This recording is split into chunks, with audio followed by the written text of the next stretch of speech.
மானஸ் பக்கங்கள். Hi friends, இது மாலிகாவின் கேளுங்க கதை கேளுங்க. மானஸ் எழுதிய வானவில் நெஞ்சங்கள், அத்தியாயம் 79. பண்ற அசிங்கத்தை எல்லாம் பண்ணிட்டு பிரியா கூறியதும் நவநீதனின் முகம் அப்படியே இறுகி போனது. அவள் கையை இறுக்கமாக பற்றி அவன் புறம் திருப்பியவன் அவள் முகத்திற்கு நேரே ஒரு விரல் நீட்டி ஏய் என்று கர்ஜித்தான். எல்லோரும் திகைப்போடு அவனையே பார்த்தனர். வார்த்தையை பார்த்து பேசு பிரியா என்று கத்தினான்.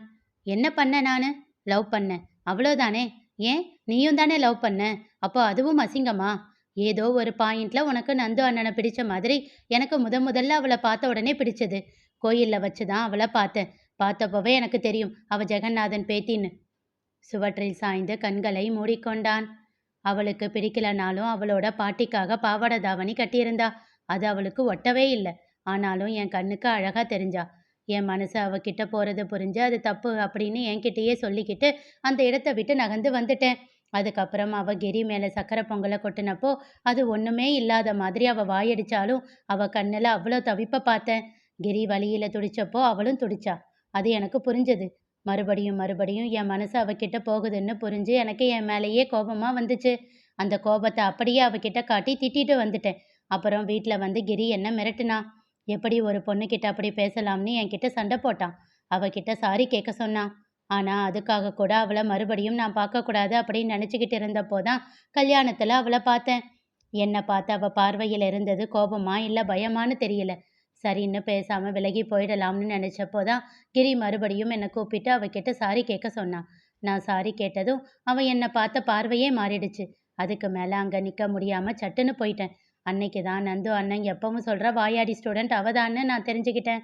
அது வரைக்கும் எந்த பொண்ணுக்கிட்டேயும் இல்லாத ஈர்ப்பு எனக்கு அவன் மேலே ஏற்பட்டுச்சு. என் பார்வை அவளை தான் சுற்றி வந்துக்கிட்டு இருந்தது. மேடையில் ஃபோட்டோ எடுக்கிறப்போ தன் தம்பி தோளில் ஒரு கையும் கிரி தோளில் ஒரு கையும் போட்டு ஃபோட்டோ எடுத்துக்கிட்டா. அவள் கிரி கிட்ட க்ளோஸாக பேசுறது அவள் தம்பிக்கு பிடிக்கலன்னு தெரிஞ்சது. அப்பவும் கிரியை விட்டு கொடுக்காம தன் தம்பியை சமாதானம் செஞ்சுக்கிட்டு இருந்தா. அதுக்கப்புறம் அவங்க வீட்டு டிரைவர் ராமு அண்ணன் பொண்ணுக்கிட்ட எந்த ஈகோவும் இல்லாமல் திரும்ப பேச ட்ரை பண்ணிக்கிட்டு இருந்தா. அப்படியே ஜெகநாதன் குணம்னு எனக்கு தோணுச்சு. அவள் பக்கம் என் மனசு மொத்தமாக சாய ஆரம்பித்தது புரிஞ்சதும் அது தப்புன்னு என்ன நானே திட்டிக்கிட்டு அமைதியாக இருந்தேன். ஆனால் விதி அவளை நம்ம வீட்டுக்கே வர வச்சது. அவளுக்கு இங்கே எல்லாரையும் பிடிச்சது, நம்ம வீட்டை பிடிச்சது. இதை எல்லாத்தையும் விட அவளுக்கு என்ன ரொம்ப பிடிச்சது. அதில் தான் அவள் பக்கம் நான் மொத்தமாக விழுந்துட்டேன். தன் விழிகளை திறந்து பிரியாவை பார்த்தான். நீ பண்ணது லவ்னா நான் பண்ணதும் லவ் தான் பிரியா. நீ சரியான ஒரு ஆளை தேர்ந்தெடுத்த. நான் அதில் தப்பு பண்ணிட்டேன். அவ்வளவுதான் வித்தியாசம். அவளை எந்த அளவுக்கு பிடிச்சிருந்ததோ அதே அளவுக்கு இப்போ அவன் மேலே வெறுப்பு மட்டும்தான் இருக்குது. அவன் மேலே அவ்வளவு கோபம் வருது. இப்போவும் சொல்கிறேன், நான் லவ் பண்ணது தப்பு இல்லை. ஆனால் தப்பான பொண்ணை லவ் பண்ணிட்டேன். கத்தி சொன்னவன் தன் கையால் வேகமாக சுவற்றில் ஓங்கி அடித்தான். அவளை லவ் பண்ணது தான் தப்பு. அதுதான் நான் பண்ண பெரிய தப்பு. ஆனால் நான் எந்த அசிங்கமும் பண்ணலை என்றவன் மீண்டும் சுவற்றில் தன் கையால் அறைந்தான். அவன் கூறியதை கேட்டு எல்லோரும் ஸ்தம்பித்து போய் பார்த்து கொண்டிருக்க மீண்டும் அவன் அடித்ததில் திகைத்து வேகமாக நவனிதா என்ன பண்ற என்று நந்து நெருங்கி வந்தான். வேண்டாம், யாரும் வராதீங்க என்று கத்தினான். பிரியாவிடம் திரும்பியவன் அவளை உலுக்கினான். நான் என்ன பொறுக்கியாடி? எப்படி நீ என்னை பார்த்து அப்படி சொல்லலாம்? எவனோ ஒருத்தன் நம்ம வீட்டு படியேறி வந்து என்னையும் அண்ணனையும் அண்ணனோட வளர்ப்பையும் தப்பா சொன்னான். ஆனா நீ யாருடி எனக்கு? நீ என்ன அப்படி தப்பா சொல்லலாமா? கோபத்தோடு கத்தி கொண்டிருந்த அவனை மிரண்டு போய் பார்த்தாள் பிரியா. தப்புதான், என்னோட தப்பு தான். எல்லாமே என்னோட தப்பு தான். என்னோட காதல் தான் தப்பா போச்சுன்னா என்னோட நட்பும் தப்பா தான் போச்சு. நவனிதா என்றாள் பிரியா அதிர்ச்சியாக. சாரி அண்ணி, நீங்க மிஸ்ஸஸ் நந்தகுமரன் இல்லை. நான் தான் என் ஃப்ரெண்டுன்னு நினைச்சு பேசிக்கிட்டு இருந்தேன். சாரி என்றவன் அப்படியே மடங்கி அமர்ந்தான். எல்லாமே என் தப்பு தான். மீண்டும் அதையே சொன்னவன் இப்பொழுது தரையில் ஓங்கி அடிக்க தொடங்கினான். எல்லாமே அவளால தான். இன்னைக்கு நான் இப்படி கஷ்டப்படுறேன்னா அதுக்கு காரணம் அவதான். அவன் ஏன் என் வாழ்க்கையில வந்தா? அவ தான் என் வாழ்க்கையில நான் பண்ண பெரிய தப்பு. அவன் மொத்தமா என் சந்தோஷத்தை எல்லாம் கொன்னுட்டா இல்ல? வெறி பிடித்தவன் போல் கத்தி கொண்டிருந்தான். அப்போது வீட்டிற்குள் வந்த வேணு வேகமாக வந்த நவநீதனை பிடித்து தூக்கினான். நவநீதா, என்ன பண்ணிக்கிட்டு இருக்க நீ? முதல்ல எழுந்துரு. போதும், சும்மா இந்த விஷயத்தை பத்தி ஏன் பேசிக்கிட்டே இருக்க? அது முடிஞ்சிடுச்சு, அவ்வளவுதான் என்றான் கோபமாக. அவன் இப்படி பண்ணிக்கிட்டு இருக்கான், எல்லாரும் நின்று வேடிக்கை பார்த்துக்கிட்டு இருக்கீங்க. கோபமாக கேட்டவன் அவனை இழுத்து கொண்டு அறைக்குள் செல்ல முனைந்தான். அவனோ பிடிவாதமாக அப்படியே இருக்க அவன் அருகில் வந்தாள் நித்யா. போதும் நவனிதா, மாமா வர நேரம் ஆச்சு, முதல்ல ரூமுக்கு போ. அவள் கூறியதும் அவளை அழுத்தமாக பார்த்த வேணு, அண்ணன் இங்கதான் இருக்காரு என்றான். அதுவரை நவநீதன் செய்த செயல்களில் திகைத்து போய் சிலையாக அமைந்திருந்த சத்யா வேணு கூறியதில் இன்னும் அதிர்ச்சியாகி பார்த்தாள். நவனிதா வா. கொஞ்சம் கோபமாக வேணு உரைத்ததும் அமைதியாக அவனுக்கு இசைந்தான் நவநீதன்.